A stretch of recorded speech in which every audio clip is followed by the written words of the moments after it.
Governor Andy Beshear is turning to the courts to try to resolve the ongoing dispute with the state legislature.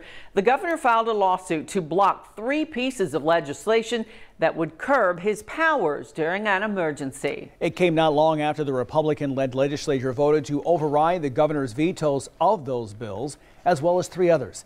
LEX 18's Mike Valente has the details. In a 236-page lawsuit, Governor Beshear takes aim at 3 bills: House Bill 1, Senate Bill 1, and Senate Bill 2, which all passed by overwhelming majorities today, easily overriding the governor's vetoes.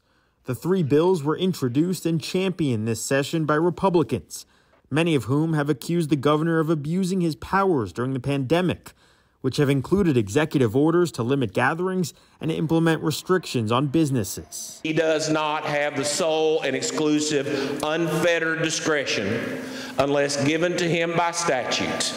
HB 1 allows businesses, schools, and churches to stay open as long as they follow guidelines from the CDC or executive branch, whichever one is less restrictive. SB 1 limits the governor's ability to issue executive orders during a state of emergency to 30 days, unless amended by the legislature. And SB 2 gives legislative committees more oversight and control over the governor's emergency administrative regulations. The governor and his Democratic allies say these bills strip him of the ability to enact life-saving public health measures. But we should not deny the governor his powers that are constitutionally mandated by the people of Kentucky. What this bill does do is, despite any political ramifications it has today, it handcuffs every future executive branch official, every future governor, and how they organize what they do and how they respond to crisis.